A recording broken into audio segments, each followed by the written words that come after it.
లో అసంతృప్తి ఉందా? రఘురామ కౌంటర్.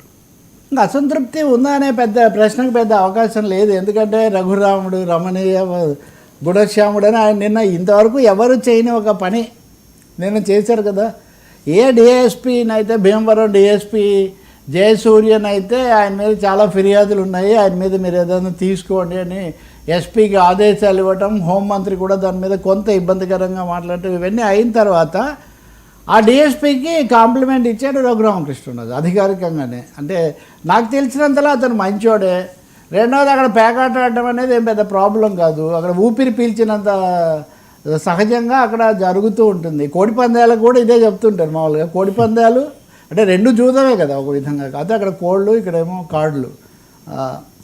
కాబట్టి ఆయన మీద మరి ఇలా మంచివాడు ఆయన మళ్ళీ బాగా చేస్తారని ఖచ్చితంగా ఇది పవన్ కళ్యాణ్తో ముఖాముఖి ఘర్షణ, పవన్ కళ్యాణ్ ఏమనాలి, ఆయన చెప్పింది నిజం కాదని చెప్పడం అవుతుందని డిప్యూటీ స్పీకర్ గారికి తెలియదని మనం అనుకోలేము.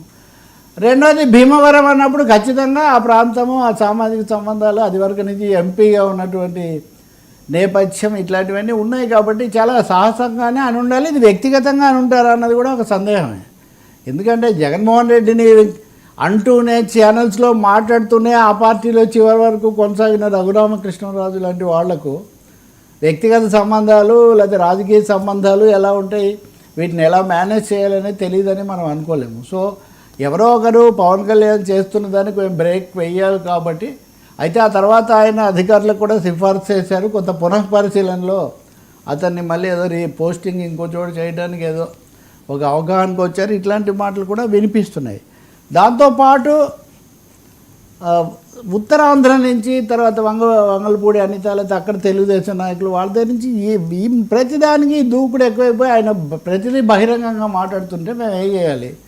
ఏదైనా ఉంటే చెప్పాలి కదా, చెప్పాలి. కానీ బహిరంగంగా మాట్లాడి ఆవేశపడిపోతూ ఉంటే ఆయనకున్న ఇమేజ్, ఆయనకి ఇచ్చిన స్థానం వాటిచ్చే మేము ఇరగాటంలో పడిపోతున్నాం. కూటమి అంటే అందరూ కలిసి ఉండాలి, కానీ ఒక పవన్ కళ్యాణ్ అప్పటికప్పుడు ఆయన శాసిస్తాడు మేము పాలిస్తామన్న పద్ధతి వస్తే ఇది ఎలా కుదురుతుంది? అందులో పోలీసులకు సంబంధించి పదే పదే పోలీసుల పాత్రను పోలీసులు సరిగ్గా చేయడం లేదు అని దీన్ని ప్రశ్నార్థకం కనుక చేస్తూ ఉంటే అసలు కూటమి పరిపాలన మీద నమ్మకం కూడా సడలిపోతుంది కదా. కాబట్టి పవన్ కళ్యాణ్ ఈ దూకుడు, ప్రతి దాంట్లో తలదూర్చడము, ఇన్స్టెంట్గా అప్పటికప్పుడు ఏదో ఒకటి మాట్లాడటం అన్నదైతే కొంచెం అదుపులో పెట్టుకోవాలి. దీనివల్ల బ్యాలెన్స్ సమతుల్యత తప్పుతూ ఉంది అన్నటువంటి మాట మటుకు వాళ్ళు చాలామంది ఎక్కువగా చెప్తున్నారు. మామూలుగా ఫిర్యాదు కూడా చేస్తున్నారు ఎప్పుడన్నా ఈ విషయాలు మీరు చూడాలని. దీంతోపాటు ఇతరత్ర అంశాలు కూడా, ఇప్పుడు ఉదాహరణకు జల్ జీవన్ మిషన్ లేకపోతే ఇట్లాంటివన్నీ ఉన్నాయి కొన్ని, ఆయన పర్యావరణకు సంబంధించి పుణ్యక్షేత్రాలు అక్కడ జరిగే వాటికి సంబంధించి, అది తిరుపతి అప్పుడు వచ్చింది, అనేక రూపాల్లో వస్తుంది. ఇంత తొందరగా ఒకవైపు అంటే ఇంకొకటి కూడా దీనికి ఇంకొక డైరెక్షన్ కూడా ఉంది. అంటే లోకేష్ ఏమో గూగుల్ డేటా సెంటర్, ఆస్ట్రేలియా పర్యటన ఇట్లా వరుసగా అక్కడేమో అవి వస్తుంటే అవి లేకుండా ఆయన ఇక్కడి నుంచి ఇవి మాట్లాడుతున్నారు.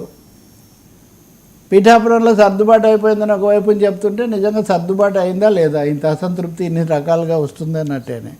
సో పవన్ కళ్యాణ్ దూకుడు సర్వము నిజంగా ముఖ్యమంత్రి అనుకుంటే ముఖ్యమంత్రి దాదాపు ఆ స్థాయిలో ఆయన మాట్లాడుతుంటే మేము ఏం చేయాలో తెలియటం లేదు. ఇది కూటమిలో ఇతర పార్టీలకు ఒకటైతే, వాళ్ళ పార్టీలో వాళ్ళు కూడా మేము అకౌంటబిలిటీ ఎవరికి, whether to the chief minister or to the deputy chief minister అనేది. Raghuramakrishnaraju I think last straw అంటారు కదా. నిజంగా దీని మీద జనసేన వాళ్ళు కానీ లేకపోతే పవన్ కళ్యాణ్ ఆ మాటకు వస్తే సన్నిహితులు కానీ దీని మీద రియాక్ట్ అయి ఉండాలి. ఇప్పటికీ ఆయనకు తెలియదు మాట్లాడారనో లేదా ఆయన అలా అనడం సరికాదనో ఎవరు అనడం లేదంటే కోల్డ్ వార్, కూటమిలో ఒక విధమైన కోల్డ్ వార్ వాతావరణం అయితే ఏర్పడింది అనేది చాలా స్పష్టం. దాని పిల్లిమేడలో గంట కట్టేవాళ్ళు ఎవరంటే నేను కడతానని ఈయన కట్టినట్టుగా మనం భావించాల్సి వస్తుంది. ఇక వీటన్నిటికీ చంద్రబాబు నాయుడు గారు ఆ దుబాయ్ నుంచి తిరిగి వచ్చి ఏం చెప్తారు? ఆయన సామాన్యంగా స్వయంగా చెప్పరు. వర్మగారితో వీడియో కాన్ఫరెన్స్లో మాట్లాడుతున్నప్పుడు ఈ విషయం చెప్పారని ఒక స్టోరీ, ఒక లీక్ బయటకు వస్తుంది. ఆ తర్వాత మళ్ళీ మీరు మనం అంటే మీడియా వాళ్ళు డెవలప్ చేయాల్సి వస్తుంది. ఇంకా అంతే సార్. లోకేష్కి చెప్పి చేయాలా?